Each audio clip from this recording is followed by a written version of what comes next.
Hill and the world. Good morning, good afternoon, and good evening, depending on what time you're watching this. I'm your host, Chris Corrado, with another episode of Rock Hill Video. As always, before I start every show, I like to say that my guests, when they come on this show, they have an equal opportunity to talk about the issues. This isn't an opportunity to bash anybody or praise anybody. Everybody gets an equal opportunity on this forum to talk about the issues. I went to Winthrop University in Rock Hill. I studied mass comm, so I always like to make sure that when my guests come on, they feel welcome to just say what they got to say. There's no, like I said, no bashing, no praising. I know you see that on other news stations where a host will bring somebody on to make fun of them or bring on their buddies to agree with them, or they'll bring on one of each to make fun of somebody. We don't do that here. This is an opportunity where anyone from all walks of life can come on here. This panel tonight is a very diversified panel, yet qualified to talk about the issues. I wanted to talk about the Derek Chauvin verdict, so that's what we're going to talk about tonight. I want to welcome our guests that are on the show. You might be watching this on Rock Hill Video after this comes out, or you might be on the Facebook Live watching. I think we have one person watching so far. We have on Spike Cohen. Hey, Spike. Hi, how are you doing? Doing great. Spike Cohen was the VP pick for the Libertarian Party. Him and Joe Jorgensen ran for president and vice president back in November. We also have on Eddie Dunn, who I just met tonight. Just kidding. How you doing, Eddie? I'm doing all right. How about yourself? Doing great. We also have on Antonio Mickel. Hey, Chris. Hey, Thanks Antonio. for coming on again. We love having you on. This is Antonio's third time on the show, so we're happy to have him. He's a good guy, former military and community leader. And we also have on LaTavia Reddick, who came in person tonight. Hello. LaTavia Reddick is a local comedian who I've been booking on my comedy shows, so if you're in the Charlotte, Fort Mill, Rock Hill area, please come and see her. She's actually on a show tomorrow night in Ballantyne at Grape and Agave. Yes. So we're going to have a good time. So we're going to go ahead and get right into it, starting with Spike. Spike, what is your response to the Derek Chauvin verdict? I think that the Derek Chauvin verdict was correct. I think it was very clear from looking at the video that Derek Chauvin meant to kill George Floyd, even after it was established that George was not able to be able to resist to that. I've heard some of the objections, some of them being that he had gotten multiple murder charges, even though he had only been accused of killing one person. That's actually common in these types of trials where there are multiple charges related to the murder. So that's actually not uncommon. Another one was the fact that George Floyd had drugs in his system. That doesn't change the fact that the coroner's report said that it was the pressure on his neck and the asphyxiation that killed him. And also, we can look at the motive that Derek Chauvin had. In addition to putting his knee on Derek Chauvin's neck for well over 8 minutes, nearly 10 minutes, even more importantly than that, long after George Floyd had stopped resisting, and even after one of his officers came over and said that George Floyd didn't have a pulse, Derek Chauvin continued to keep his knee on his neck for nearly another 2 minutes after that, demonstrating that this wasn't about stopping compliance, because someone without a pulse can't resist. It wasn't about stopping resistance. It was about killing the person that he was imposing that on. So I think it was the correct verdict, and I think that justice was served. I think it's and I think more importantly, moving forward from this case, this needs to not be a notable exception to police officers and government agents often not being held accountable when they violate our rights, when they hurt us, when they kill us, when they do things that if any of us did it, we'd be held accountable for. This needs to now become the standard. Got it. Thank you, Spike. Eddie? I'll say it like this. I was surprised. I'm going to be honest. I was surprised. I liked the verdict that came out, but I was very surprised that the verdict came out in the favor of the state.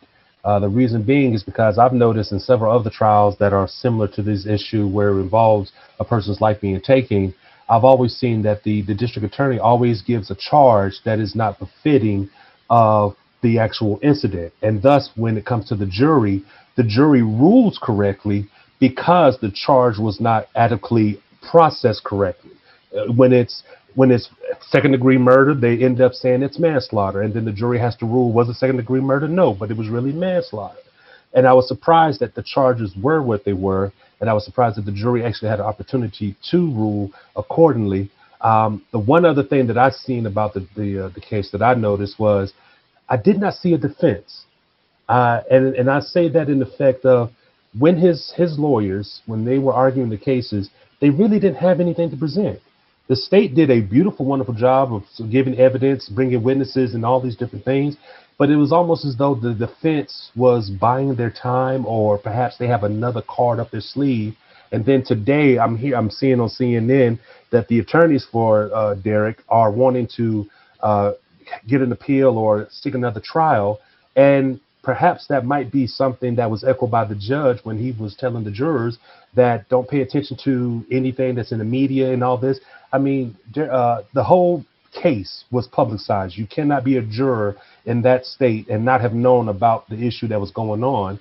And I think that defense is going to try to use that to try to get a new trial or a retrial. So, and because of that, it's going to make the world inflamed even more. But I will say this, it is high time that police do get charged with the charges that they do. Because I'm going to tell you something, I'm a gun owner. And because of a gun owner, whatever bullet you fire, you own that shot. And the same rule should be applied to police officers. No matter what you do, listen, as an officer of the law, you only have the right to apprehend somebody and take them to the court.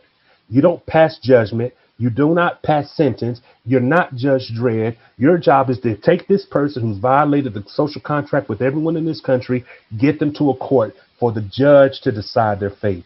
And too often we've had cops make people guilty when they haven't even had a chance to even be properly processed. So I'm surprised, and I hope that this is the end, but I really don't see this being the end. I think these guys got a card up their sleeve. Got it. Thank you, Eddie. Antonio. Well, Chris, around about this time last year, this incident happened, and we talked about this, and I said then, and I'll say it now, the whole world saw George Floyd get murdered. That's basically what happened. He was murdered for the whole world to see. And my response to this verdict is basically just one word: accountability. I didn't celebrate. I was thankful that the Floyd family, they got their justice, but accountability is all we wanted. And hopefully going forward, we'll continue to get accountability when we see these types of situations happen in law enforcement. Thank you, Antonio. LaTavia? So in all honesty, I think I would have to say that I was also surprised. Because all too often we've seen where a person loses their life at the hands of an officer and nothing happens, nothing comes of it, nothing meaningful. So to see a video where a grown man is lying on the ground begging and pleading and calling out for his mother, the least you can do is find the person guilty, the person that was causing that agony and that grief for the whole world to see. So I was shocked. I'm glad that it happened because he is being held accountable. But given that the defense team is seeking, to possibly have another trial, it does make me wonder what the outcome is going to be, because this is happening prior to his sentencing. So even with him being found guilty, I'm anticipating the sentencing being something extremely light. I hope that's not the case, but that it looks like that could potentially be something that could happen. But I if for no other reason than the public outcry that it would cause, I would hope that wouldn't happen. But one thing, I guess the only thing I'd like to add, Chris, is that Nancy Pelosi, I think the same evening as the verdict was released, thanked George Floyd for sacrificing his life for justice. And I want to make something clear. George Floyd's not a martyr for justice. He didn't die on a cross for justice for others. It was a murder victim. Right. And justice would be not only for Derek Chauvin to spend the rest of his life in jail for murder, but it would also be to have things, and I know we're going to be talking more about this, but have the policies that lead to and empower people in government to harm others with impunity to be removed so that these types of things don't happen anymore. Thank you, Spike. We're going to go on to the next question, and I did want to let everybody know, our viewers know, right now I did try to reach out to law enforcement agencies around the country to try to get some representation. Right now it is very difficult for members of law enforcement to come on certain news mediums unless it's something much larger than what we're doing here right now, even though I think this is a big deal. Maybe one day I'll have a big show and it'll be easy to get people on. But just please don't think that any members of law enforcement didn't want to come on this show. I just, right now, a lot of them, their hands are tied as far as talking to the press. So with that, I did want to bring up the next question. What are your feelings on the relationship between law enforcement and the African-American community? Well, so as someone who's not black, I feel a little hesitant to talk too much about this, other than to say we can look at the data and see the disproportionate enforcement that is happening in communities of color, and that the bad outcomes that lead to that. I think in general, government looks for the easiest prey. All predators look for the easiest prey, and government's no exception to that. And unfortunately, in this country, because of a lot of historical reasons, poor people, African Americans, Hispanic Americans, many different groups, but including black people, are those who are the most disproportionately affected by those things, which is why we should be looking at how many interactions government's even having with the people in the first place. In terms of any more discussion about this, you have plenty of panelists that are far better in a position to be able to talk about that. Thank you, Spike. Eddie? I will lead by saying there isn't a relationship between the police and the black community. And reason being is because the black community has had many interactions that were never positive. When you see an officer riding into a neighborhood that is predominantly black, they're cussed out before they even turn the curve. And the black community is not responsible to police because we have to face it. It has been laws that were created, that were instituted by government that disenfranchise people of color, that disenfranchise people who were just not black, but brown, yellow, et cetera, et cetera. And the thing about it is, how can you have a relationship with something that never invited you to the table to have a relationship? And the community is looking at law enforcement as that representation of government. Now, once we get past police issues, or police reform, then the black community also has a voice on different issues as it pertains to other areas of government. Policing in our community is not the only problem that we have.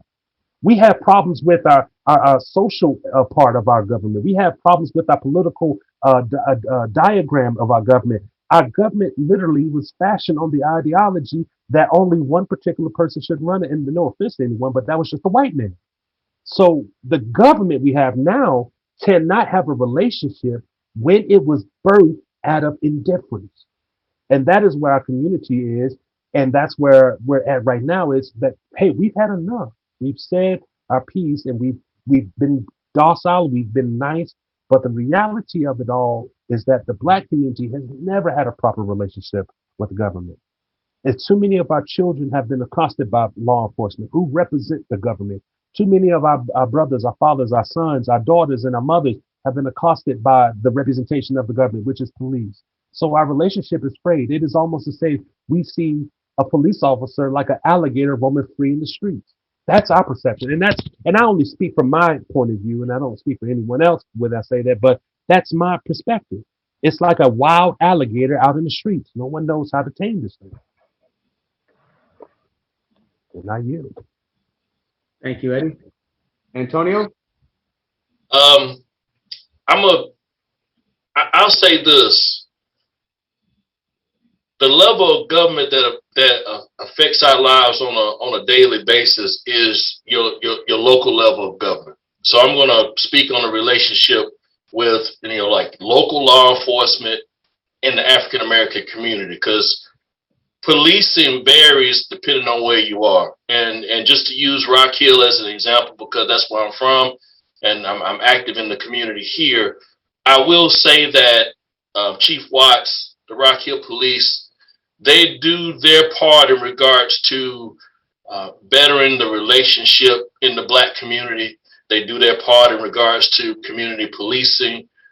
It's intentional when they try to improve those relationships and reach out to members such as myself and others in the community in regards to bridging that gap.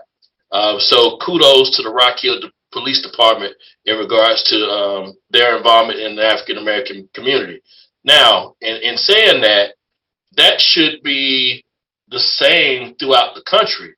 But we all know, and everybody on this panel know, that that's not the case. Everybody's experience as an African American is going to be different based on where you're from and the interactions that you had with law enforcement in these different areas in the country. So my feelings about law enforcement on a local level, I'm confident in law enforcement on a local level, but I can't say that every African American in this country feels confident in the law enforcement that's supposed to protect and serve their community, and that's a problem. Okay. Thank you, Antonio. LaTavia? When it comes to the relationship between police officers and African Americans in the community, I would be inclined to say that it's a very strained relationship. I would even dare to say tumultuous. To the point where, and this is based solely on my own life experiences. I've never been arrested, thank God. I've never had any type of encounters with a jail cell ever. However, I have had encounters with police that I know for a fact, had I not been Black, they would have gone totally different. So that has instilled in me a discomfort. I can name one police officer that I've encountered in my 35 years that made me feel like it was okay to come to them if there was ever an issue, out of the countless police officers I may have seen out and about throughout the city of Charlotte. And that police officer that I'm comfortable with was another Black woman. Mm. So. Thank you, LaTavia. So next question is, we'll hear things like, if so-and-so would have just listened to the police, this wouldn't have happened. And that's, what do you think about that, Spike? Breonna Taylor was killed for sleeping. Daniel Shaver was killed for trying his best to obey the orders of the officer who was giving him conflicting orders, and was then shot right in front of the officer, even though it was clear that Daniel Shaver didn't have a weapon, was on his knees and arms crawling, and was given two conflicting orders, tried to do both of them, and the officer killed him right on the spot. Ryan Whitaker was killed for complying with the orders.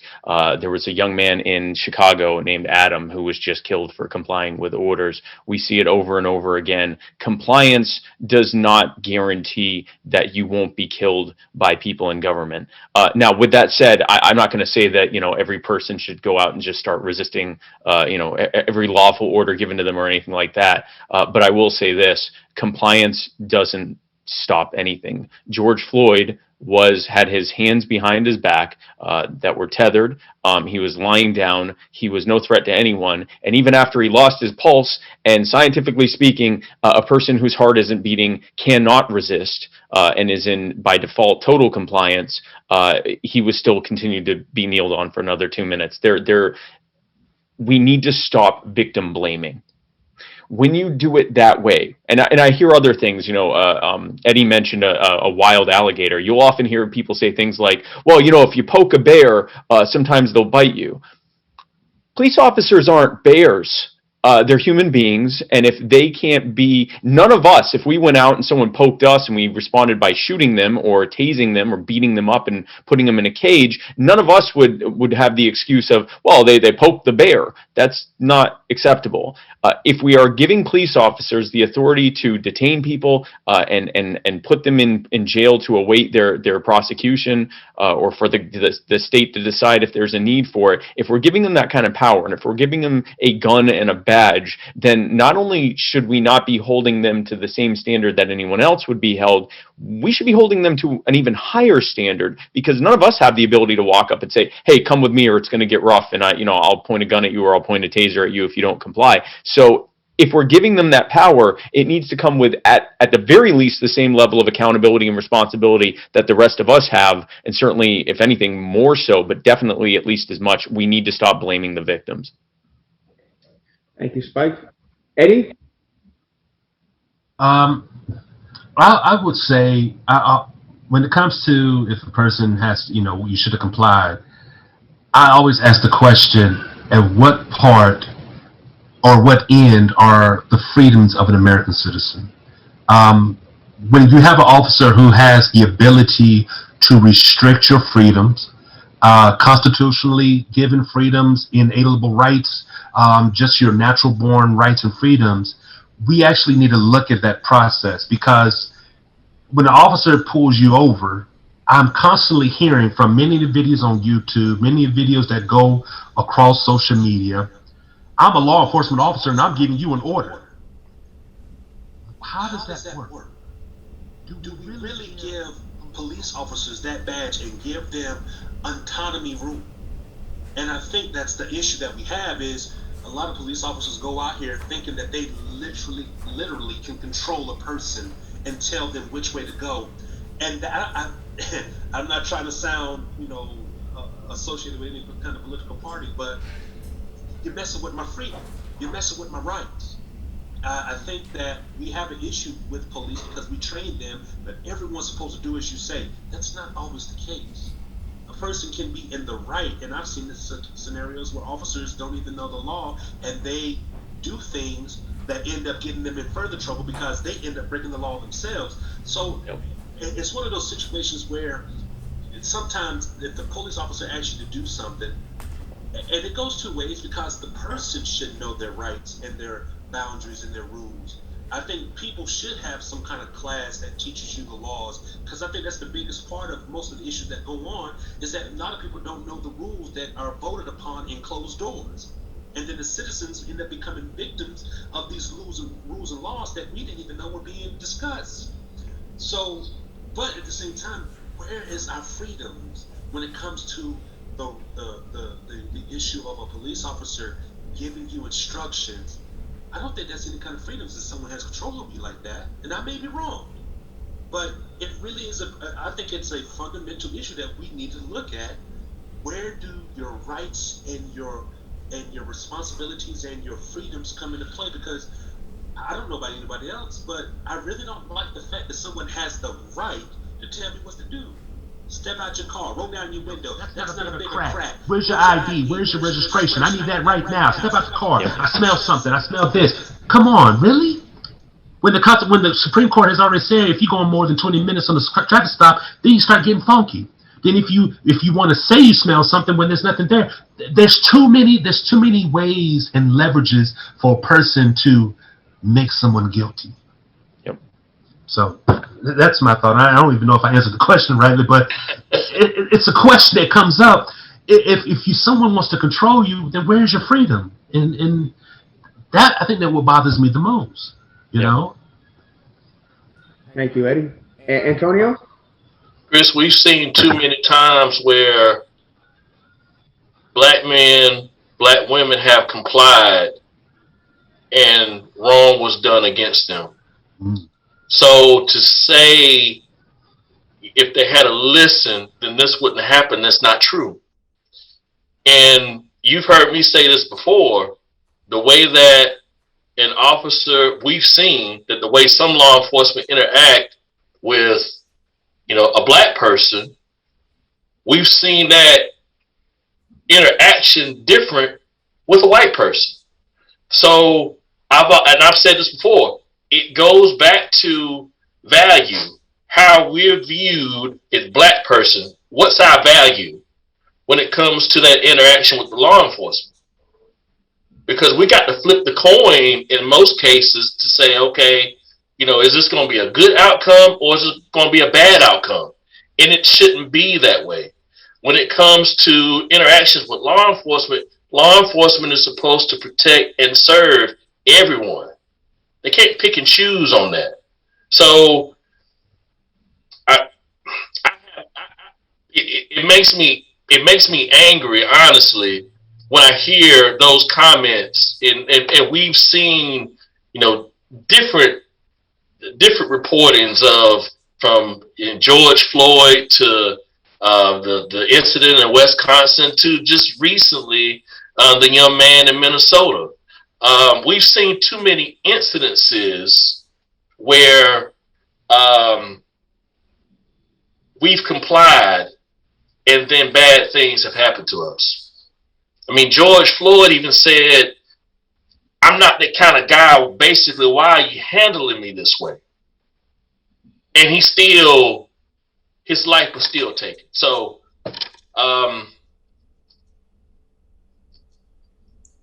it makes me upset when I hear something like that. Thank you, Antonio. LaTavia?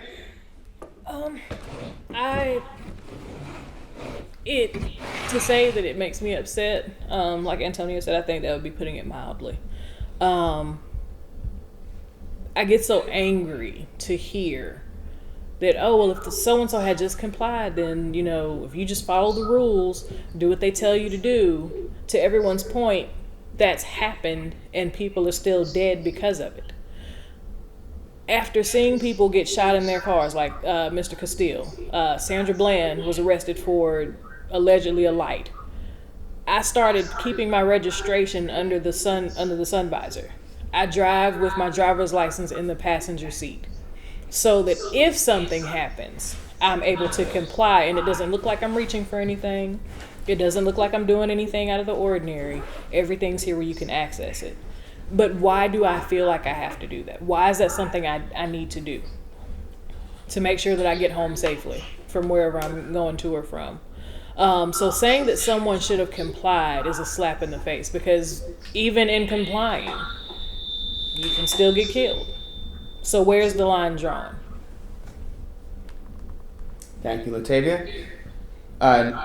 Next question I wanted to ask is, we'll hear things like in Chicago or New York, then they'll name a certain number. Black people are killing black people too. How come their lives don't matter? How come we don't talk about that? How would you respond to that?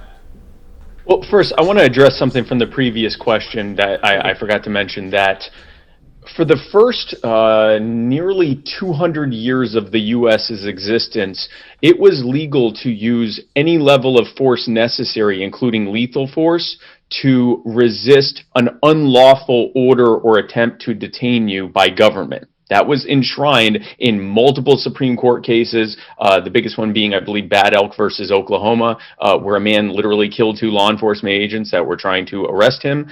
They were doing so illegally, and it was ruled that he could do that. This all changed in the 1950s and 60s in the run-up to the Civil Rights era, where suddenly the government didn't care about your right to be able to resist unlawful orders and unlawful detention. And that started with something called the so-called Model Penal Code that was originally started by a bunch of academics that had actually no background in law enforcement or civil rights or anything else. They just thought it sounded good, the idea that you should just have to comply regardless, whether it was legal or not, and let the courts figure it out later. That has led to, you have to comply even if they're trying to kill you, and if you try to fight back, it's illegal. There are still some states that say that it is legal to resist unlawful orders or unlawful actions by law enforcement and government, but historically that was the case. This whole comply or die thing is a post-civil rights conversation that did not exist in America. America was founded on a violent revolution over a proposed 5% tax on one product. And people responded to that by saying, no, instead, I'm going to kill every police officer I can find until they all go away and we take our country over. That's what the country was founded on. When we celebrate on July 4th and fire rockets, that's to signify the rockets and musket balls and rifle rounds that were being fired at what was considered law enforcement at the time. Now, I'm not encouraging fighting law enforcement or anything like that. I'm saying that we need to retool how we look at the relationship between the police and government and the public that they purport to serve. If they are not serving us, if they are telling us that even if they're in the wrong, we have to comply or they'll kill us, that's a hostage situation. And we need to consider it that way. Now, to your question about black on black crime, every single demographic tends to victimize their own demographic. Poor people tend to victimize poor people. White people tend to victimize white people. Asian people tend to victimize Asian people. And actually, with Asian, the different subgroups of Asians, those Vietnamese tend to victimize Vietnamese. Chinese tend to victimize Chinese. And yes, black people tend to victimize other black people for a very simple reason. Most criminals don't travel far to victimize people. In fact, here's where it gets even worse. Most family members, most abuse that happens actually happens either within family or or one or two separations from family. Most people victimize the people that they know closest to them. It's a very sad fact. And yes, that means that there is a lot of black on black crime, just like there's a lot of white on white crime. And we all here are grown adults who can chew gum and walk at the same time. We can say that violence is bad. We can say that gang violence is bad, and that's why we should end the war on drugs so that it stops empowering cartels and gang members. We can say that that black on black crime is bad, and that's why we should have more community-based policing so that the people in those communities can decide what their police officers and their security officers are enforcing and what they're putting priority on. All of those things are good conversation to have, and not a single one of them is a reason to not talk about the fact that when people in government harm us, they should be held just as accountable as the rest of us would be when we do so. There's a major difference between if a person of color or anyone for that matter gets killed by a gang member or someone of the same race as them, or whether they're killed by an officer, whether it's the same race or not. The difference is that when a private sector criminal victimizes them, there's an immediate search for justice. They try to find the person responsible, they begin building a case, and if there's enough evidence, they prosecute them and they're punished for it. Justice is served to the degree that it can be. But when it's an officer, that officer gets to go home, they receive law enforcement protection, they get put on desk duty, and more often than not, it is ruled that what they did complied with their guidelines of how to do it. Even if any of us did the same thing, it would be ruled murder or assault or some other violent charge. So it has nothing to do with each other. Thank you, Spike. Eddie?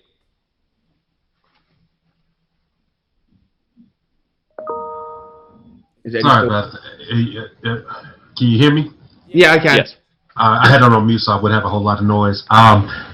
Whenever I hear that statement being made, I always say to the person that's saying that, well, white men are killing white men too. Asian men are killing Asian men, same thing that Spike has said. It has nothing to do with it. The issue that we're talking about is that when you have a law enforcement official deciding to join those ranks of white men killing white men, black men killing black men, Asian men killing Asian men, that's the problem we have, because quite understandably, we're paying these people from taxpayer dollars to be protectors and preservers, not murderers. Yep. And I think that's the issue. And a lot of times people want to stick up for police. That's fine. That's great. But stick up for the good cops, not the bad ones. Because I'm going to tell you right now, there are crooked cops out there, and we overlook the fact that we hire bad police, and sometimes we just want to go straight to the fact that every police officer is good. That's not always the case. I have always said that, I think police officers, before they get their commendation or their licensing, they should have a 4-year degree. You send a doctor to school for 12 years. You send a lawyer to school for 7 or more years. Let's send law enforcement to school for 14 years so they can have a proper understanding of what the law is over a 4-year time. And then that way they can go out. And then we can ask the question again, are police still shooting folks? Are they doing what they're not supposed to be doing? Well, the thing is, we talk about black people shooting black people and all this other stuff. That's for sociologists to discover. Then it's for a city council person to discover. We're talking about law enforcement officers whose job, once again, I say it again, is to get the criminal off the street to the judge. They're a paddy wagon driver. They drive a horse that carries everyone to it. They're a van driver. They're the same kind of people that take Miss Sarah to church on Sunday morning. They're supposed to get people off the street to the courthouse. But too often, we have police officers who believe they are the judge. And too often, they try to take the law into their own hands, which when you look at it, police officers don't even have that right. They cannot take the law into their own hands. They can only follow it, but they cannot take it into their own hands. And I've said all of that to say this: people that want to try to take your attention off the issue would throw those stupid statistics out. Which honestly, last time I looked at it, and I may be wrong, I looked at some statistics maybe a month or so ago. I think it was the U.S. statistics, if I'm not mistaken, that said that white men kill more white men than black men kill black men. Yep. The numbers were higher on the other side of the color line. But yet and still, that's still a thing. Well, we live in that society. We don't want to deal with the issues. We don't want to tackle them head on. We want to create an imaginary world, and that's the sort of things that come out. They're just imaginary things from Mr. Rogers' neighborhood that we don't even really need to be talking about. We need to stick to the issue that government employees don't have the right to do those sort of things when we hire them to do a certain job. Bottom line, I yield. Thank you, Eddie. Antonio? Man, I don't have to work as hard today, man. Wow. That has nothing to do with law enforcement doing their job when it comes to protecting and serving the community. When I hear that and when I see that, it's just another example of how we're basically devaluing us. It's basically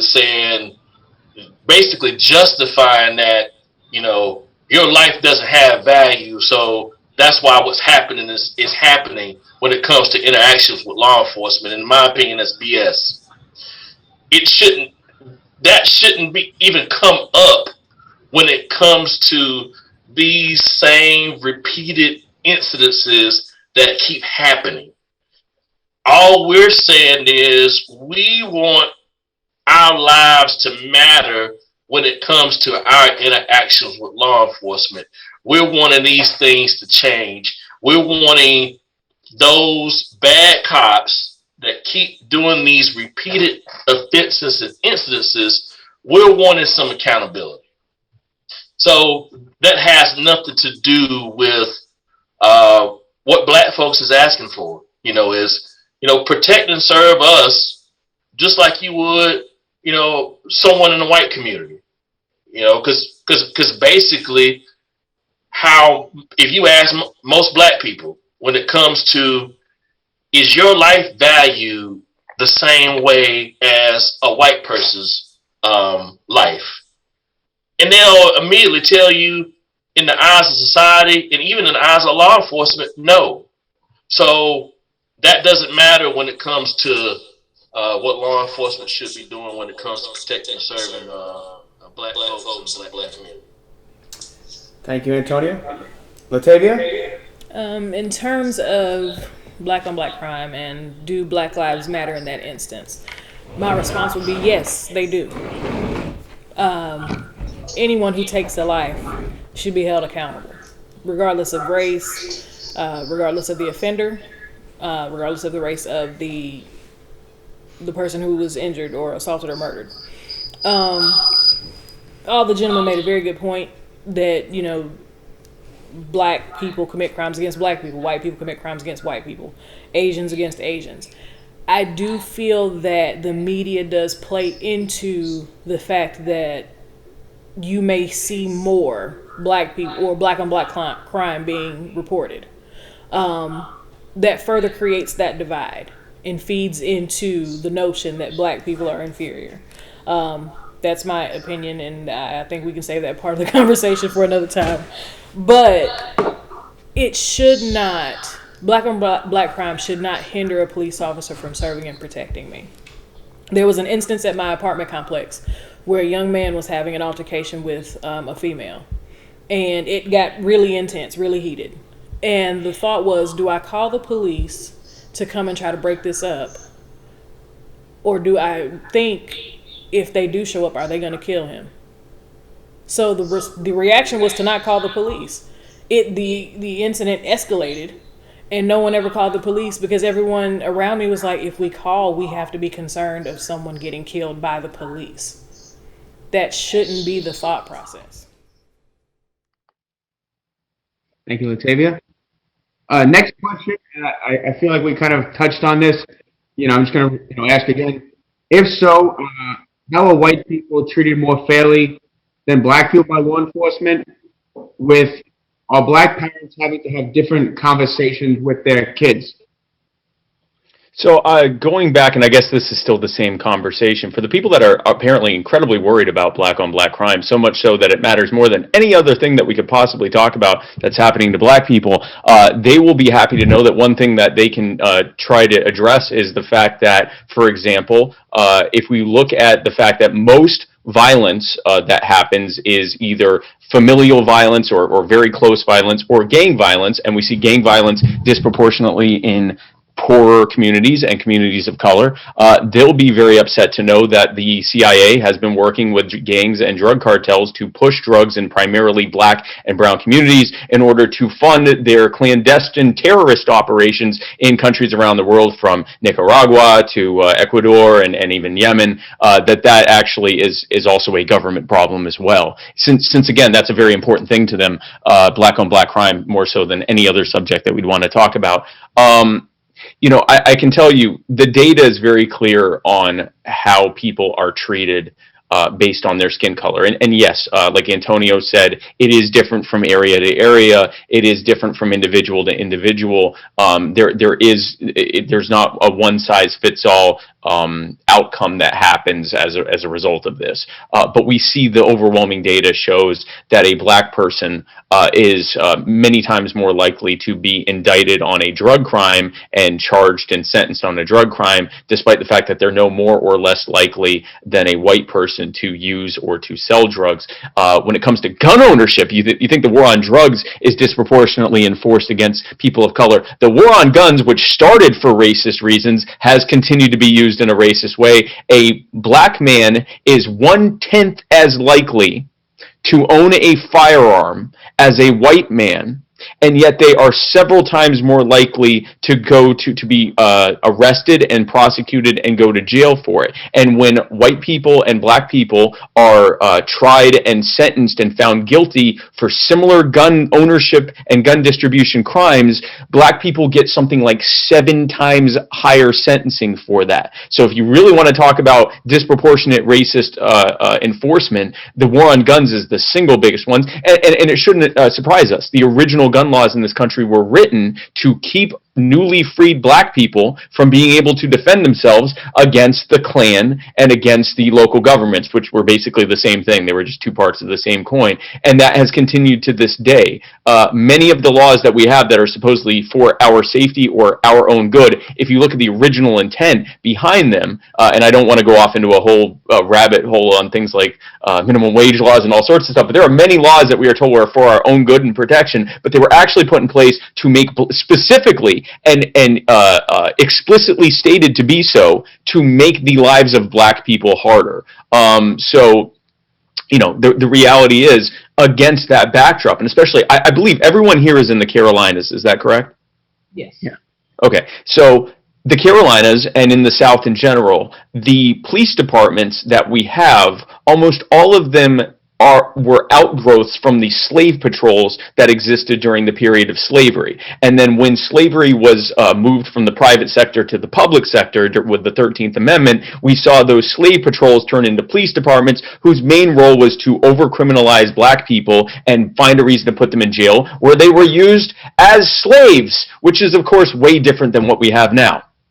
And it's not going to end until not only do we look at holding police officers accountable when they hurt people, everyone, including people of color, which is going to disproportionately help people of color since they're the ones being harmed the most by it. We also need to look at the laws. We need to look at the reason why police are interacting with people in the first place. If you take away the ability of a cop to say, I thought I smelled weed, that's one less reason to have an interaction. Instead, government is adding stuff like, I thought I smelled menthols. Who do you think that's going to be used against?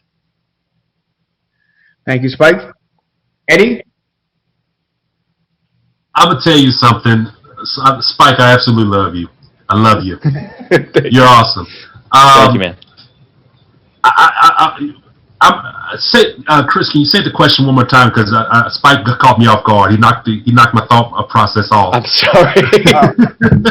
Well, we pretty much had already had touched on it, but it was talking about a white people treated differently than black people by law enforcement, and the black parents have to have different conversations with their children. I will say this is something I've learned, and this isn't anything that's been brought to my attention, of the privilege factor.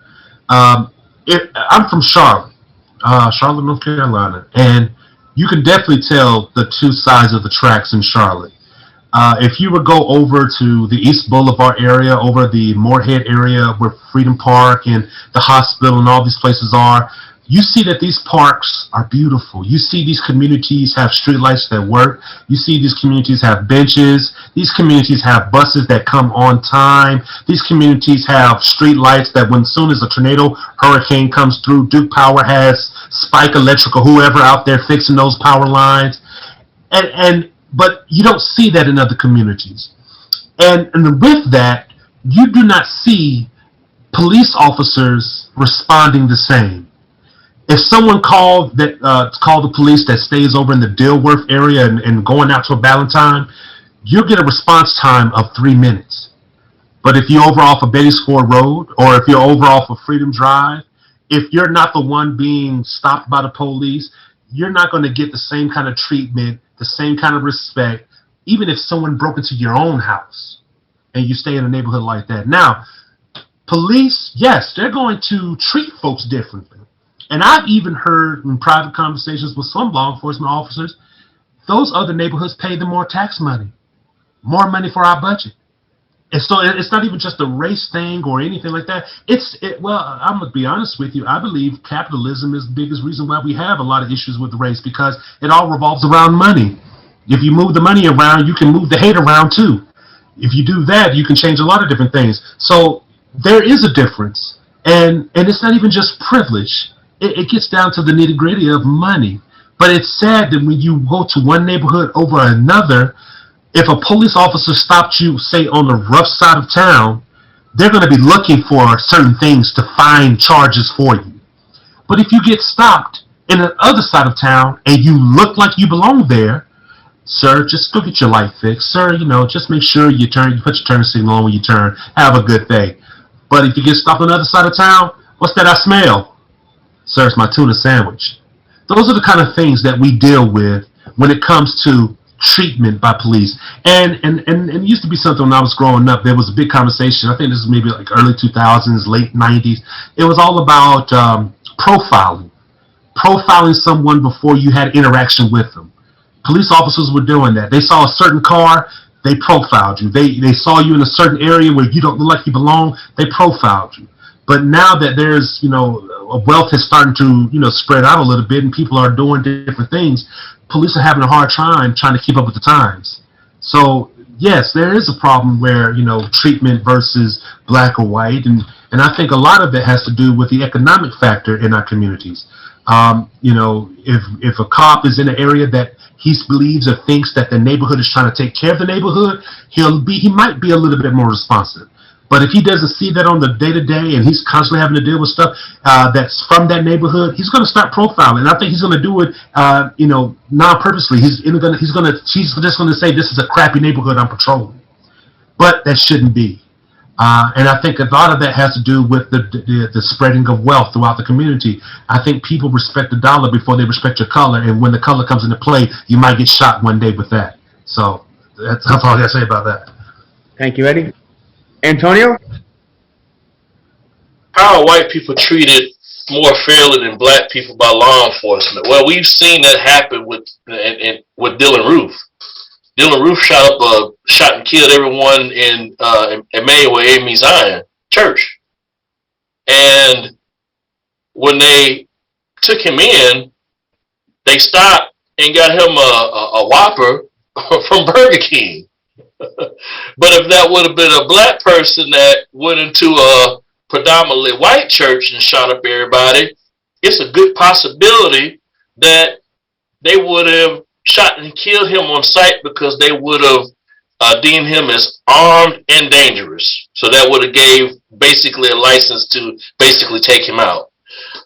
We see it on an everyday basis. We see it played out on the media where black folks are treated differently from white people when it comes to interacting with law enforcement. I'll use this analogy. When white folks call law enforcement to come out in their community, ship's patrol is coming out for them. When black folks have an interaction with law enforcement in the black community, 9 times out of 10, we getting the cops off of Boys in the Hood and Compton coming out to us to basically be enforcers. So those interactions are definitely different. Our black parents having different conversations with their kids.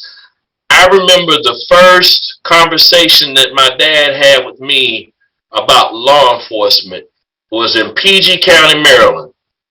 And he didn't say, yeah, if you get in trouble, go talk to the police, and the police, they're going to help you. He told me, when you have an interaction with PG County, that's what they refer to the police there. When you have an interaction with PG County, you need to listen to everything that they say, because if you don't, they will kill you.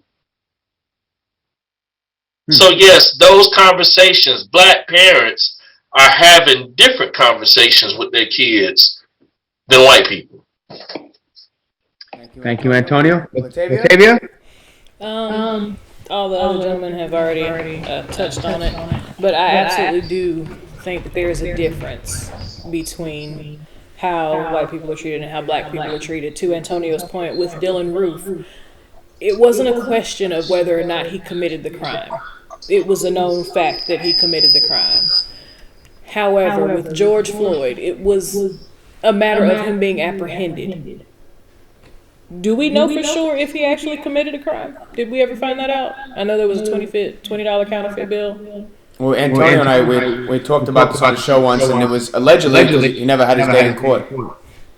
Which ultimately is my point. There have been numerous people who are Caucasian who have, they committed the crime. They get to go to court.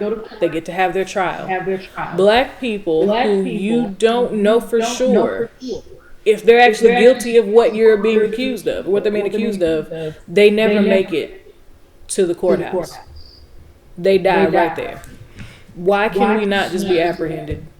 If we really did something wrong, why can't we just be arrested? Why can't that just be the end of it?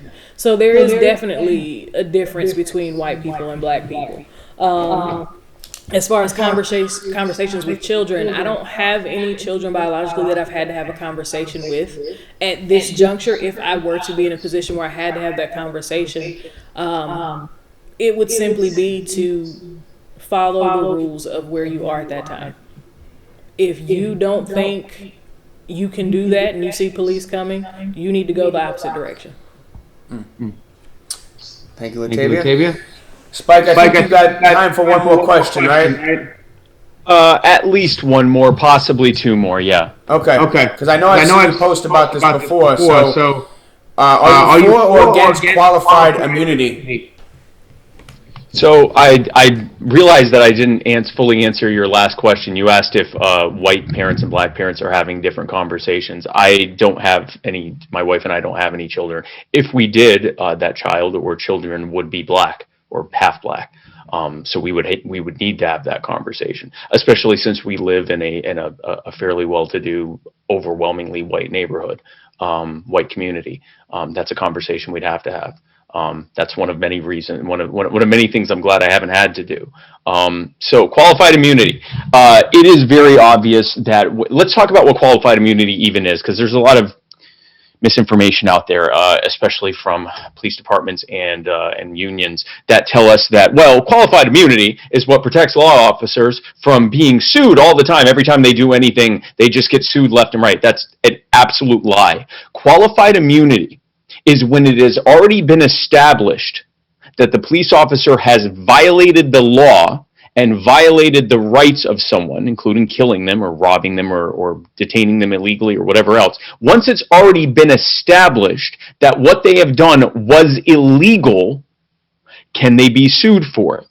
Now, for the first nearly 200 years of the existence of the United States, the answer to that question was yes. If a police officer violates the law, or any government agent violates the law, infringes upon the rights of the people, they can be sued for it. Qualified immunity is the absurd legal doctrine that police officers can say, well, I was just doing my job, and they don't get in any trouble for it. Imagine if you could show up to your court case of being sued for robbing someone or hurting them or whatever else, or a wrongful death case, and say, well, Your Honor, I was doing my job, and I couldn't possibly have known that would be frowned upon.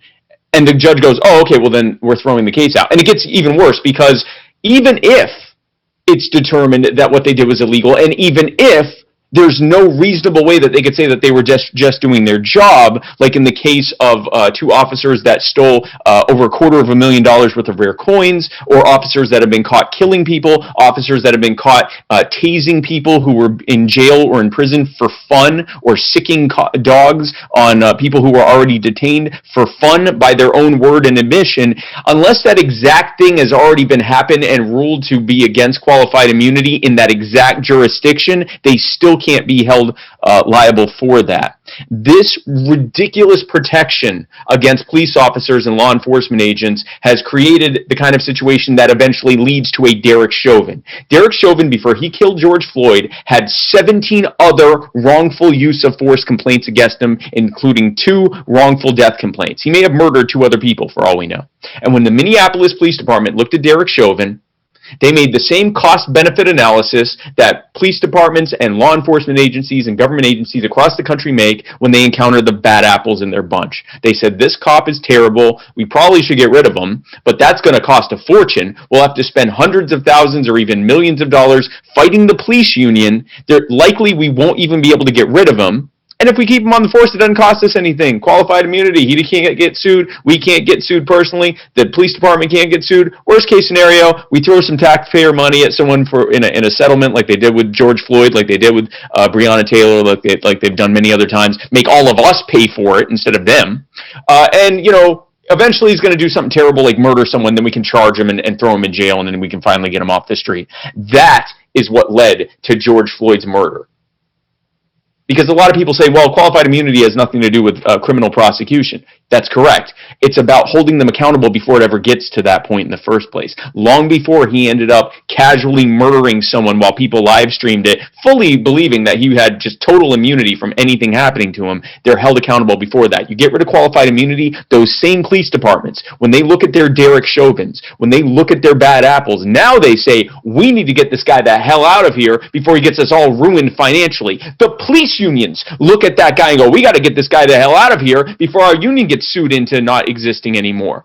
So not only do we need to end qualified immunity because we know it'll create accountability and that people who do wrong will be held accountable, but it will also lead to them creating a culture of accountability, if for no other reason than they don't want to get sued out of existence. But we need to go even further than that.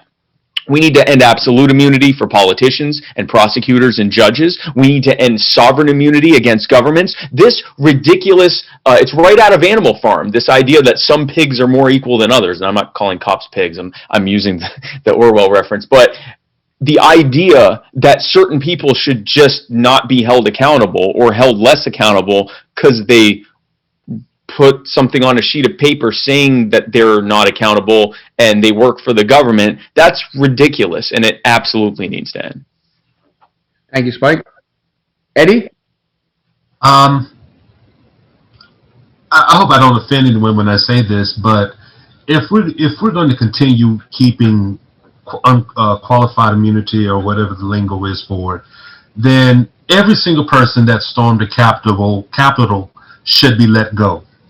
Every single one, because they are doing their patriotic duty, just like how some police officers saying, "I'm doing my duty."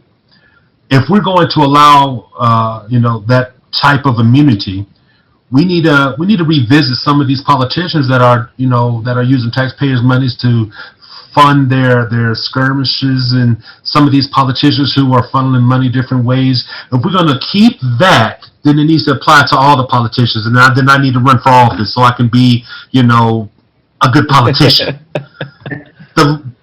This qualified immunity is wrong.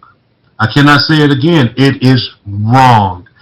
You cannot give somebody the power to restrict someone's ability to live at any point, and then say if they screw it up, oh, that's okay, we're going to pat you in the back, but have a good day. It's wrong. It's just wrong. And it's really, I almost want to say that's a relic from the good old boy system.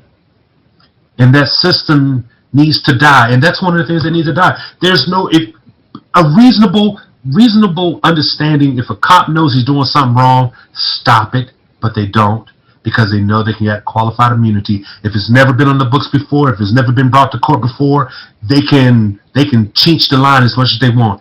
It's wrong.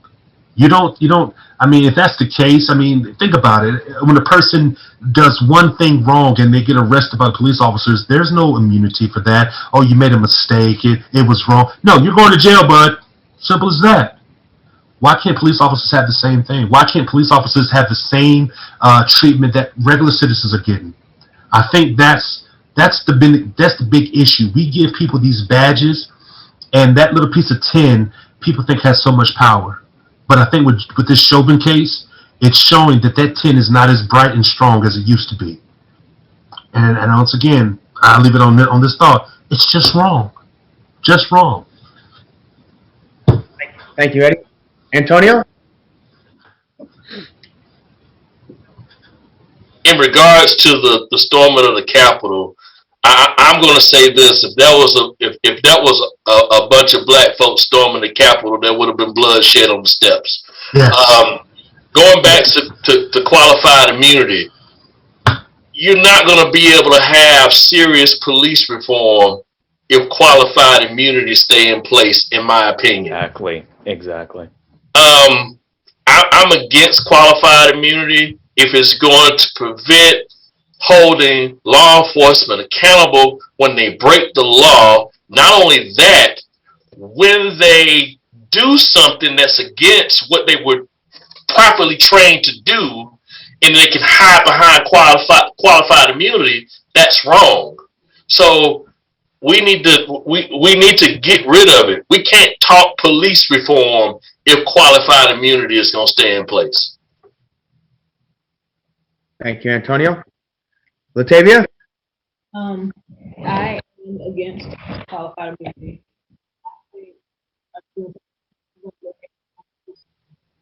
Then qualified immunity has to go away.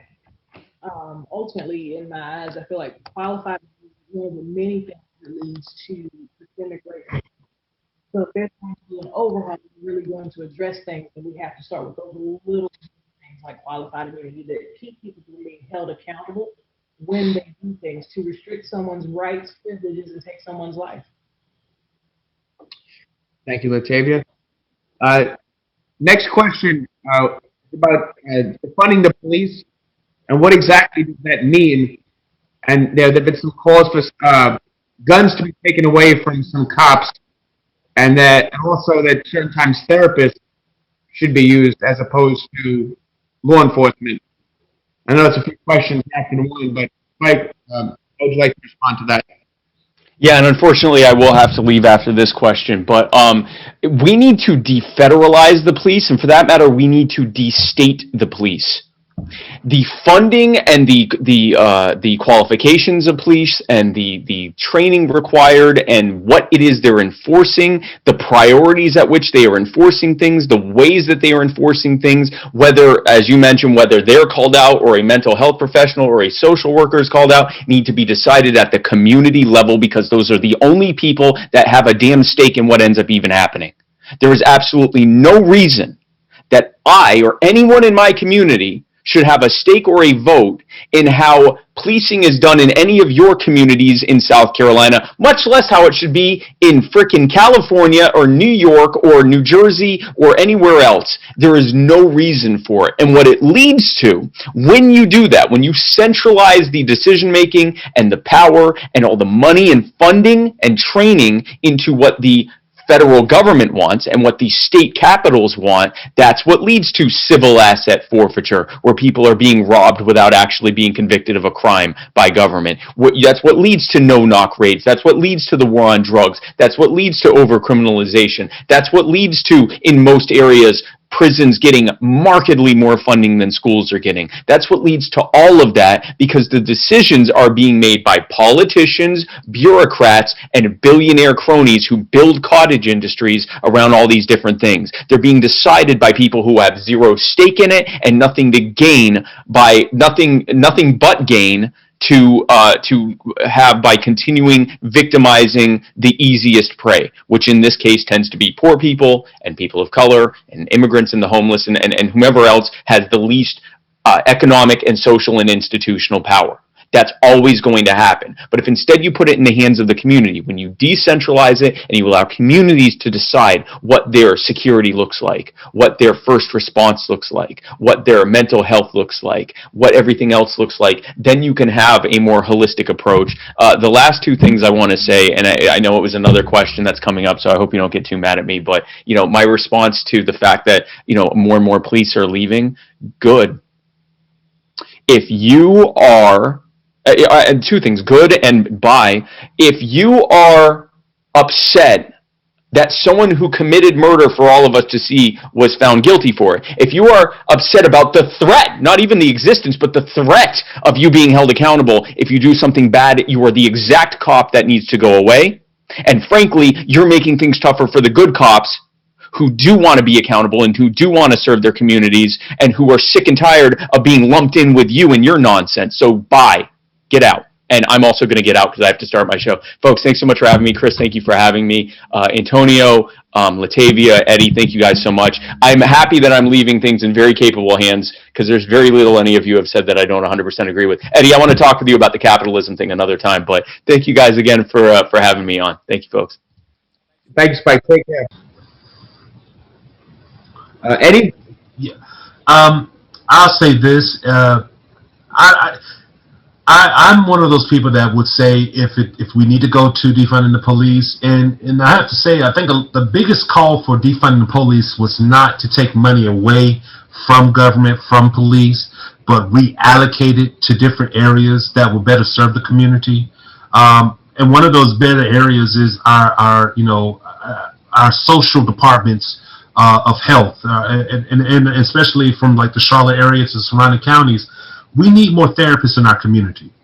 We need people to actually understand the sociological, social issues that bog a person down. Because I'm going to be honest with you, I have met people who have been to jail, who have committed crimes, and their thing was they went to jail because they were trying to get around the plight of poverty, the plight of depression, the plight of all these different things that now in today's 2021 year is engulfing people. A police officer is not trained for that. They're just not. A cop on the street is not trained how to talk to someone and be of a word of encouragement or a lift. Or better yet, if you ask a cop, where can a person go to get help for their mindset, or where's a good place to start to help me deal with these issues I have? Because they'll get called to a domestic violence, but the only thing they'll tell the citizens are, hey, you got somewhere to be? Can you go over there while y'all cool down or whatever? When the officer can be a real better use to the community by saying, listen, man, the county, the city, whatever, we have this program that will help you to deal with whatever you're going through. I can send a recommendation their way for you. We need that kind of. So it's not so much as defund the police. It's more or less reallocate the funds to an area that will better serve the community. Because at the end of the day, if we have police departments that's building up their riot gear, building up their uniform to look like Afghani-style militiamen right on the back of trucks, and if we keep giving these police officers all this, extra body gear for World War II, fought on the homeland, they will actually miss the mark of doing real police work, which is to look out for your fellow brother and your fellow sister in your community. And I think that's what the call is for. Not necessarily defunding the police, just reallocating the funds to better serve, because there's a difference between the community of 1970, 1960 versus 2021. It's a totally different beast. And that's my thought on that. Thank you, Eddie. Antonio?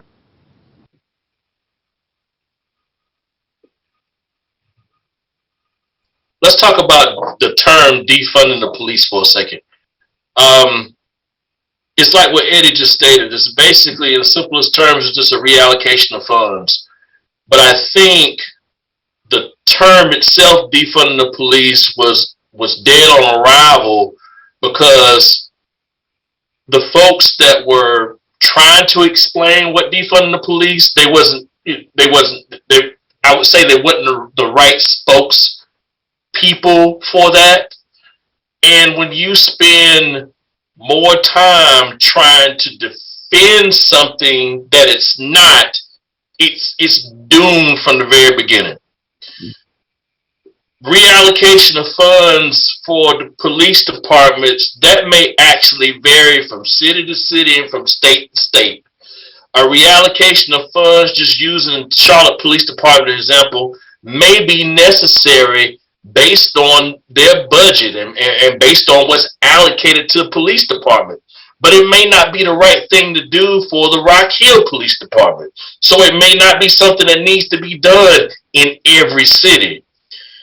Should guns be taken away from cops, or from some cops?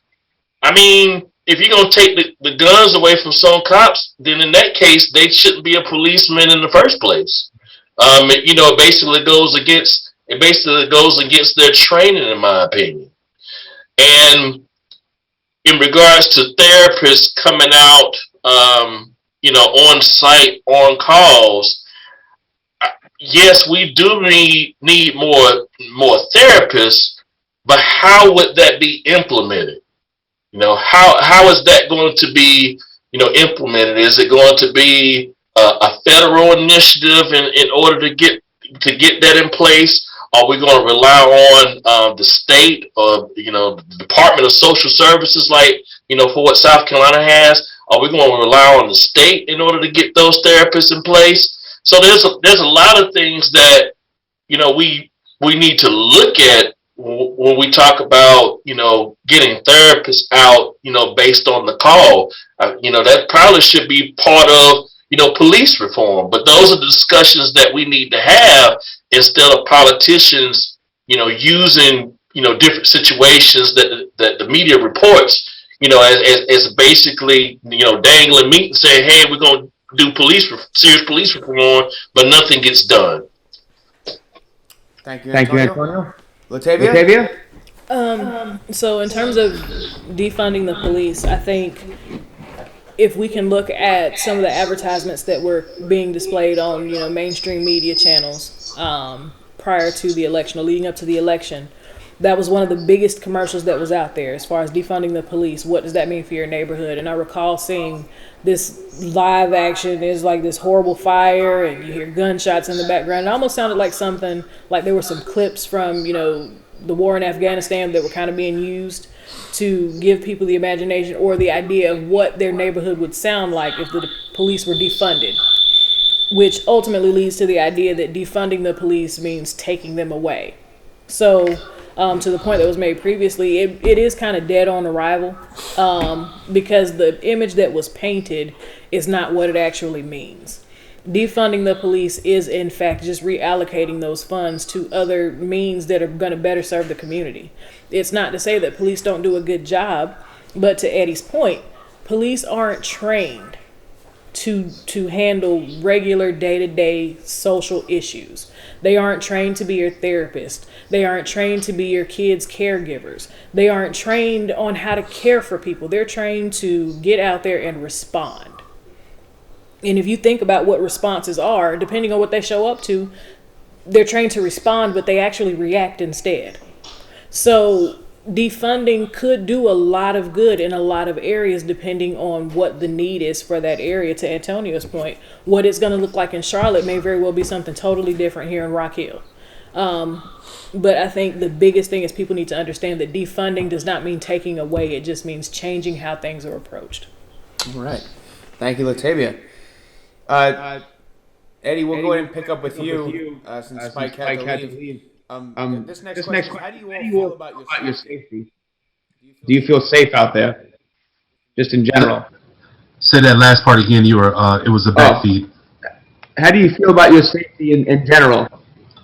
I'm gonna be very real with you. I'm a gun owner, and I spend a little bit of time actually reading North Carolina's general statutes that are online for anyone to read. And I will be very real with you when I say I do not trust the police. I don't trust that they will be fair. I don't think I don't trust the fact that they will do what's right. There have been times where I've come across police officers, and just with the work that I was doing some time ago, where I knew more about the law than they did. A lot of officers get into positions and they don't study what they're supposed to study to be abreast of it, and that kind of messes with me a little bit because of the fact of I don't have that trust. A police officer's reputation has not given me the adequate trust enough to call the police when I'm having an issue. And I'm not sure if this is for everyone that I know or that will be in my group or within the community which I live, but I don't feel that police actually represent my interests. I'm always had the understanding that I'm the bad guy. The police are representing the good guy. So whenever we have an interaction of any kind, even if I know my constitutional, my civil rights and all these good things, I'm always going to be looked at as the bad guy. And it is not until they talk to me, police officers, that they realize that I'm not a threat. But soon as my face is seen, I'm considered a threat off gate, soon as first word is spoken, until you get to know who you're dealing with. And because of that, I don't feel comfortable trusting the police. So when I go out my day-to-day, I prepare my mindset, which I think a lot of African American males do, is that we are trained and we have grown up underneath the understanding that you can't call the police. You have to defend yourself. And that's why we see a lot of violence within our community, because who do you come to? Who do you run to when you've been wounded, when you've been grieved? And I think that's just something that's just built up into a lot of young males as they grow up, a lot of black young males. But yeah, I don't have the trust of the police. I just try to look forward, just don't have it. Thank you, Eddie. Antonio?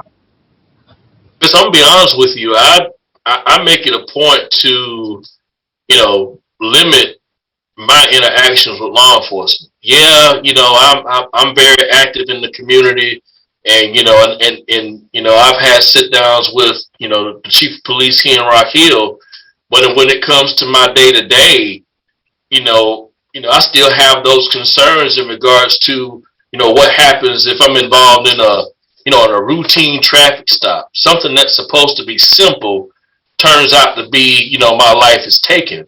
So I do whatever I can to make sure that I limit my involvement with law enforcement, making sure that, do I have my license? Do I have my insurance and registration where it needs to be, where I don't have to fumble and look for it? I can immediately, I can immediately reach it if I do have to get pulled over. Keep my words to a minimum, so I can get out and see another day. So I just make it a point just to, keep my involvement, as far as, interaction with law enforcement to a minimum. But in regards to my overall safety, I'm with Eddie. I'm a gun owner as well.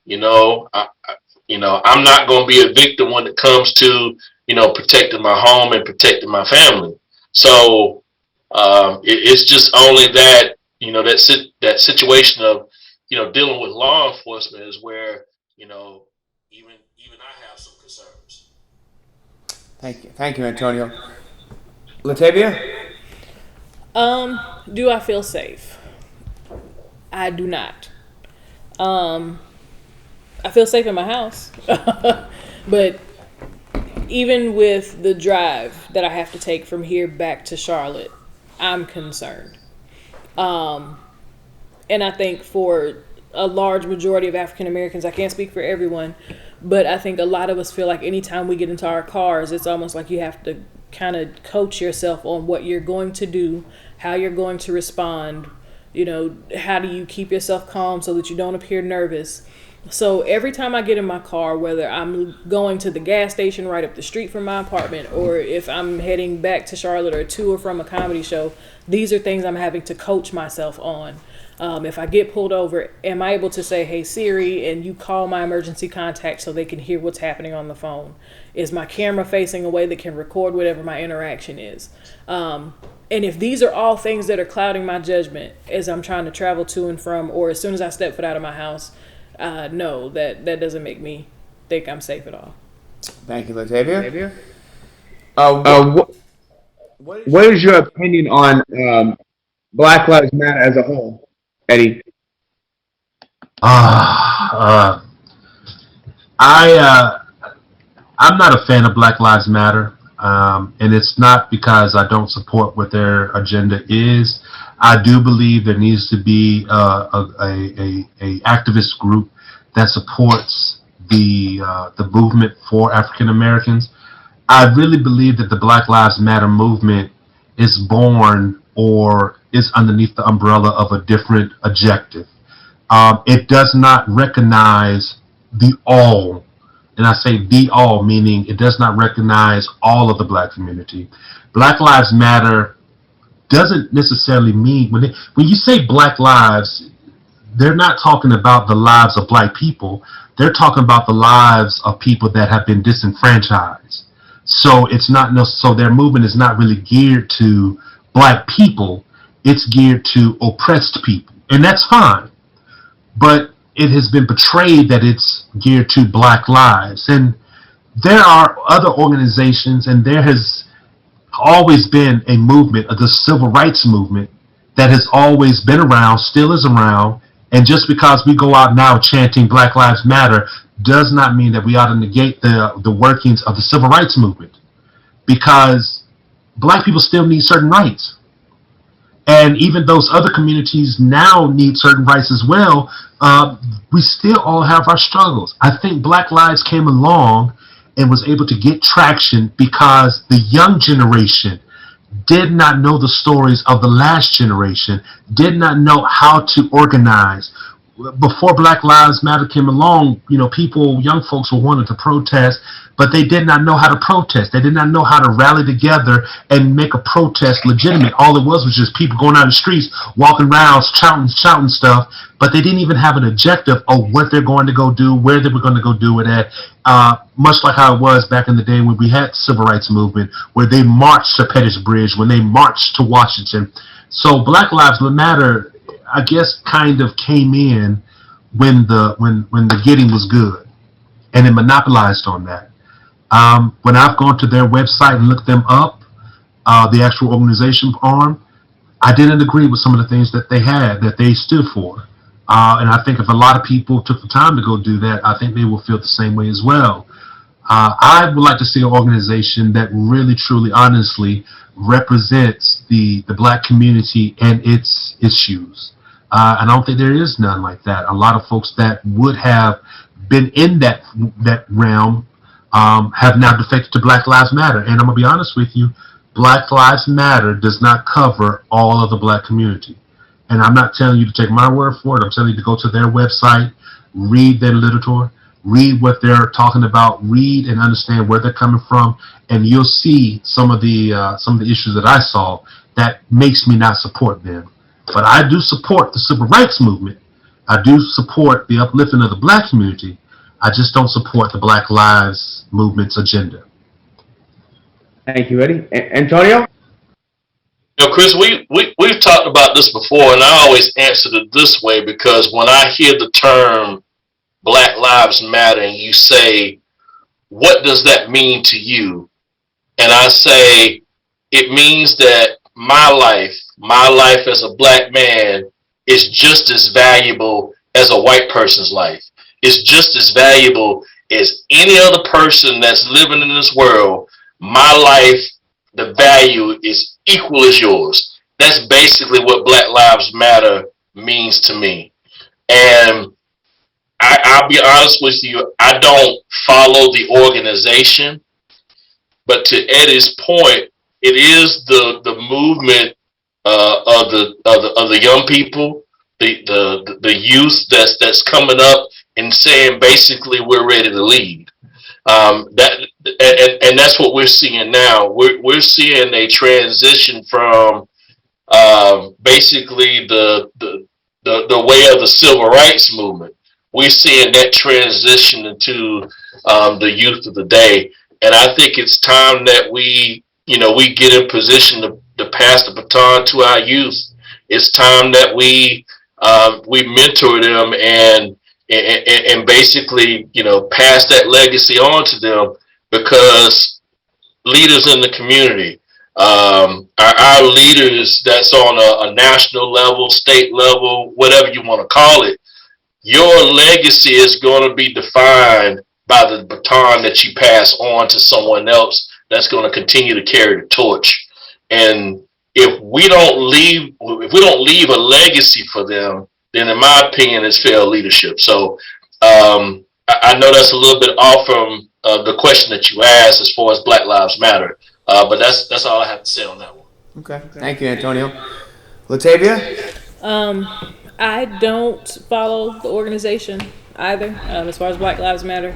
But when I think about what it means to me, the phrase Black Lives Matter, similar to what Antonio said, it's embracing the idea that my life matters just as much as a white person's. Because until George Floyd and the Derek Chauvin case happened, I didn't think that a black person's life mattered more than a dog.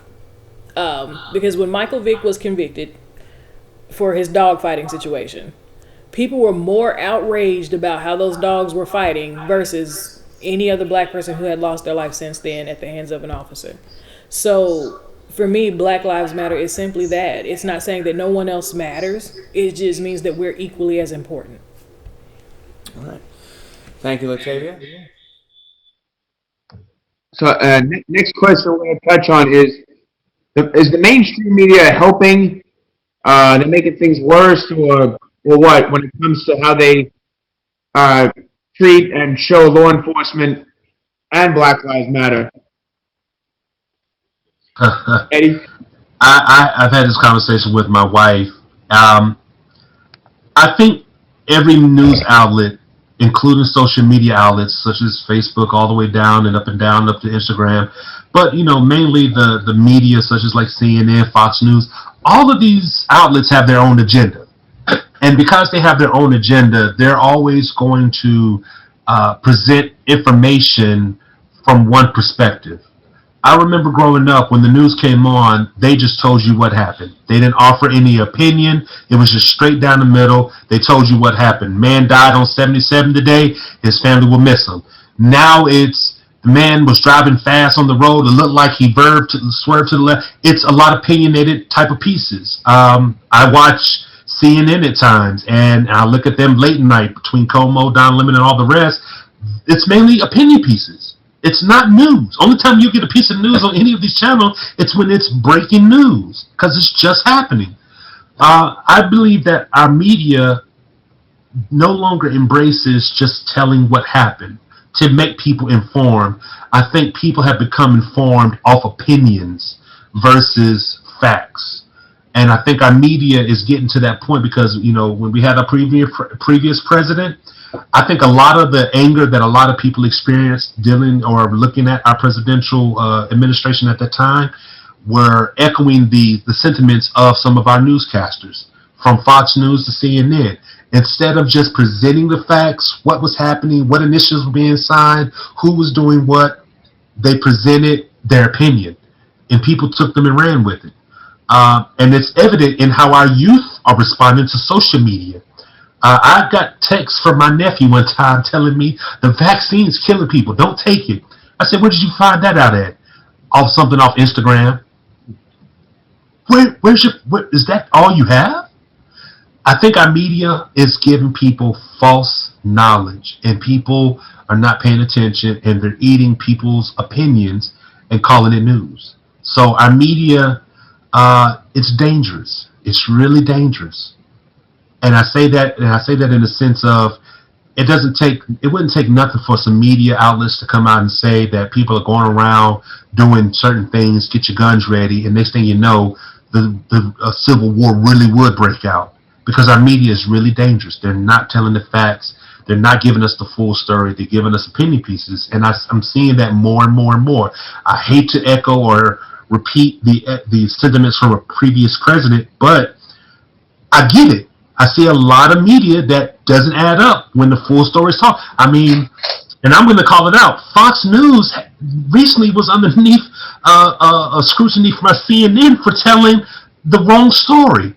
I've never seen that where one news outlet commentates the negative or the wrongful information of another news outlet. And they had video clips, so it wasn't like they were just saying it. They were showing you when the people said it. So it's dangerous. It's got to be regular, present what happened, and we don't have that nowadays. We have opinion pieces, and that's what's dangerous about it. Thank you, Eddie. Antonio?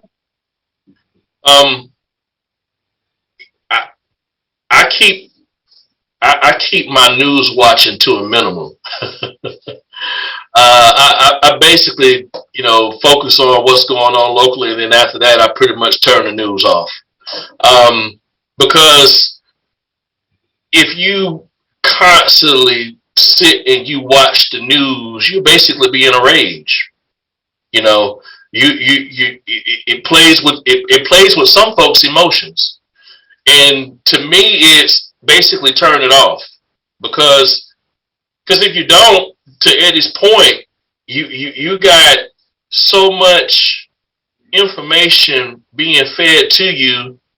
The average person can't decipher between fact and opinion, and a lot of times, most of our society is making their decisions based off of public opinion than facts anyway. So, in a sense, it is making it worse, even though the media would tell you we're trying to tell the story, or we're trying to inform you on what's going on. It is making matters worse to an extent. And I say just click, turn away from the news, and get some laughter in your life, or else it'll drive you crazy. Thank you, Antonio. LaTavia? Well, these guys pretty much covered it.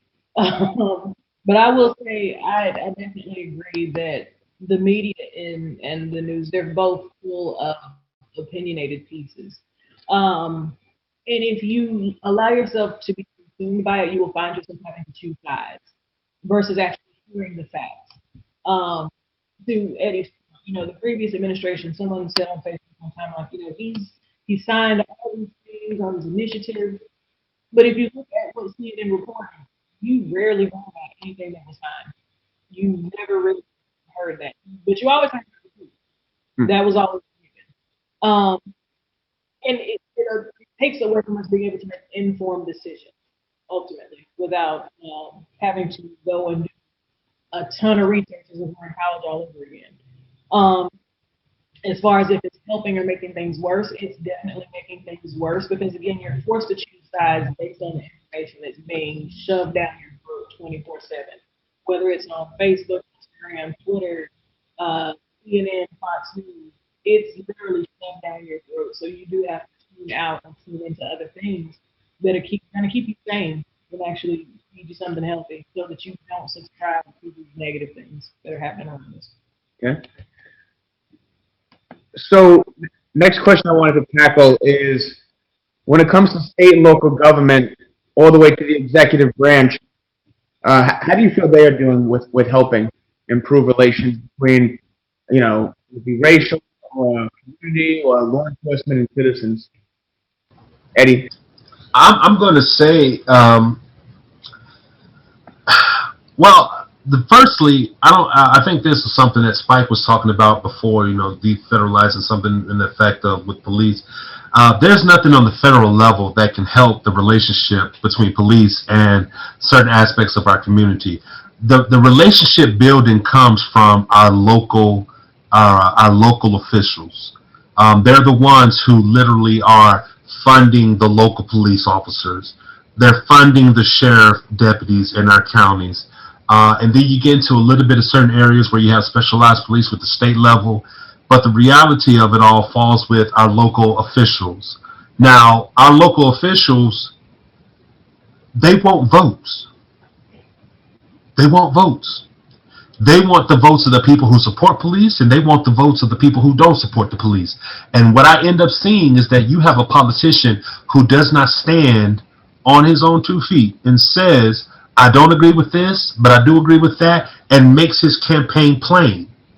And you have a lot of folks in the political world who want their votes, and they care less about the police funding or defunding or how police actions will take place, because they know at the end of the day that you got a city manager, you got a town manager, or whatever, and you got an attorney for this, and they're going to handle that. But we elect people to help make these decisions that negotiate the everyday movements between police and our community. And I think, honestly, if we can get more political official interaction between our community and between our police, we might be able to come to a solution that benefits both sides. But I think that's what we don't have. That's what we don't have. We don't have political officials coming out trying to create a bridge. It's either they're going to want these votes over here or they're going to want those votes. But no one's really wanting to stand in the middle and says, hey, listen, we need police, but we don't need those kind of police. And I think that's where the issue I see, my thoughts on it is that we don't have enough of political officials intervening in the issue of policing in America. If we did, because I'm gonna be real with you, I'm reminded that some time ago there was protesters in Charlotte over off of Batesford Road, that one of the city council members, Braxton Winston, he was arrested for standing there in front of the police line trying to make sure that protesters don't become victims of the police. But the police end up arresting him. Now, I'm going to be honest with you, and you all may know more than me. When is it lawful to stop an official politician from doing their duties? Braxton Winston being out there in the middle of that protest, regardless of what the police said, that's his official governmental duty. Is try to be that bridge. I think he's the only politician I've seen thus far who's actually stood and came out there in the middle of the night to try to be the peacemaker between police and citizens, and he was arrested. And which I don't think he's afraid of it. I don't know if they dropped the charge a lot later, but we don't need to have robots for police anymore. We need to have real people. I get it. You got to follow orders. You have to do that, but you also got to have a brain of your own. And I think that's where we're missing. We need more of our politicians to speak on these issues. We don't need the lawyers. We don't need the DAs. We need our politicians to actually come in here and say something. And I could go on and on about that, but I'll leave it at that. I think we just need more interaction. Thank you, Eddie. Antonio? Well, Chris, I'll say this. I always say everyone's life is going to be affected the most by local government, because what the decisions that local government make affects your lives on a day-to-day basis. So I'll stick with locally.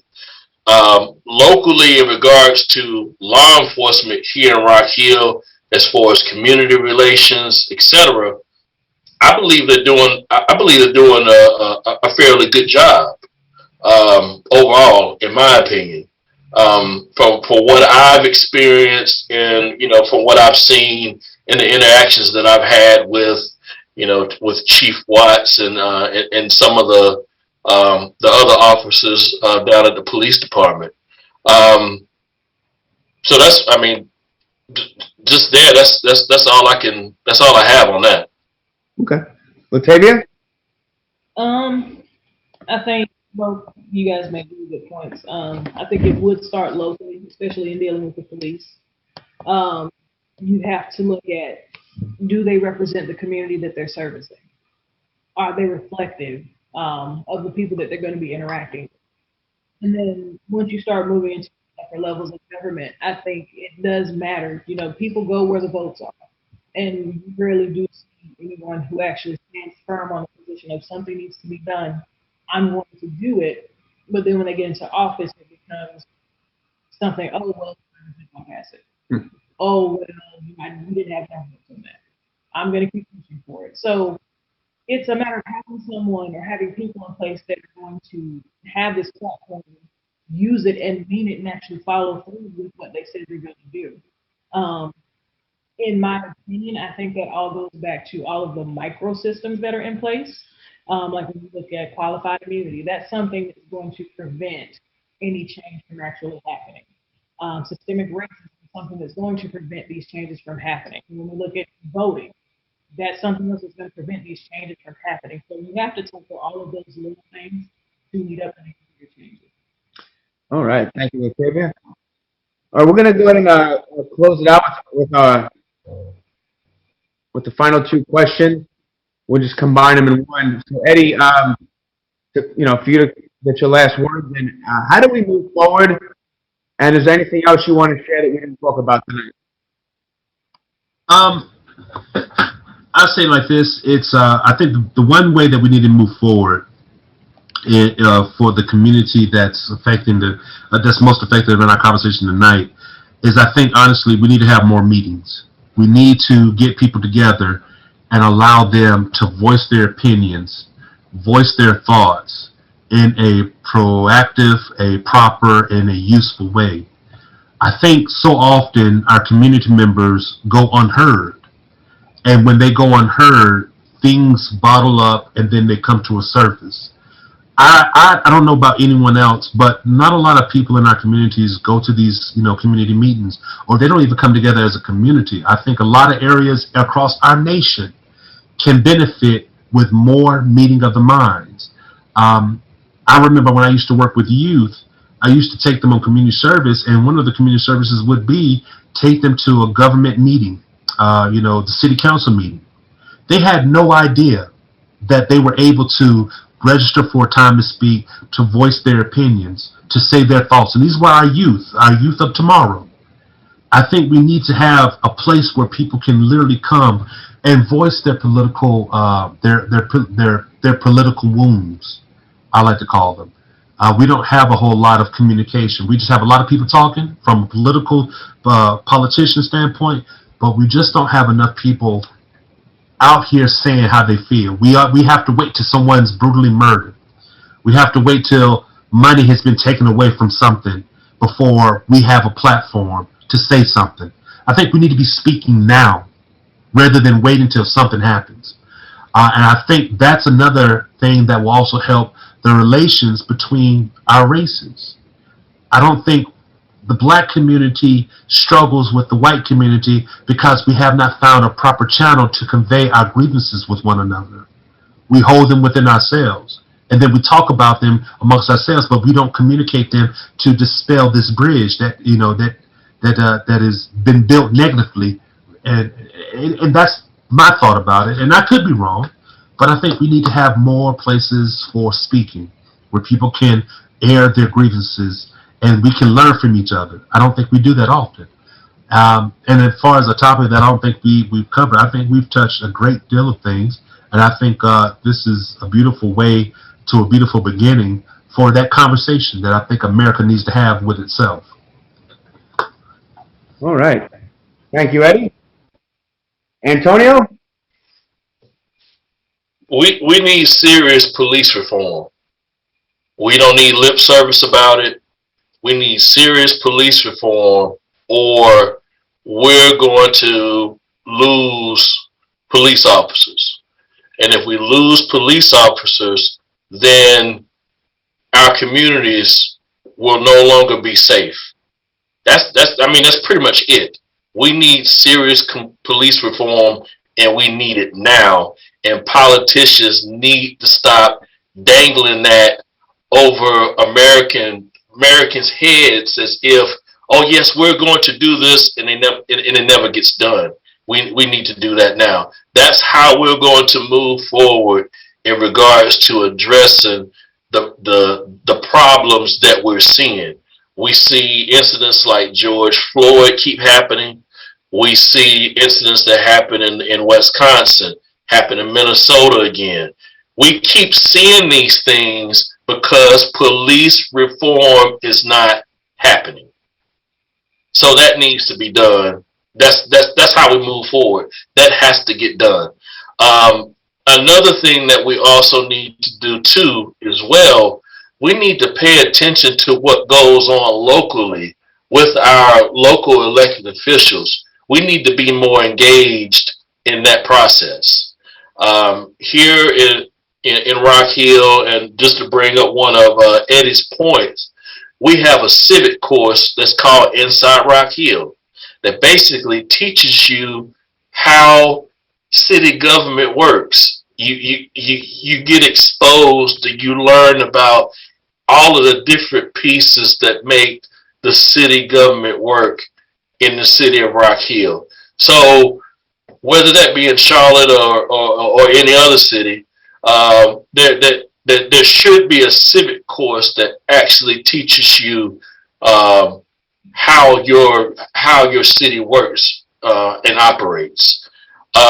Last but not least, one of the things that I want to share is we got to get our young people involved and encourage them to get involved in being a leader and standing up and being a leader, because that's our future.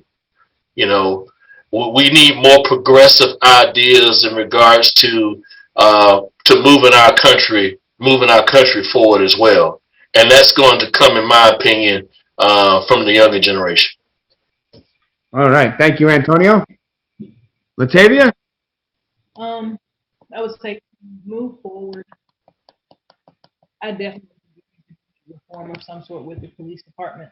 I think we need to spend more time looking at the quality of the candidates. I feel like being a police officer is like being the most some of the best. They have a genuine desire to be there. They want to serve.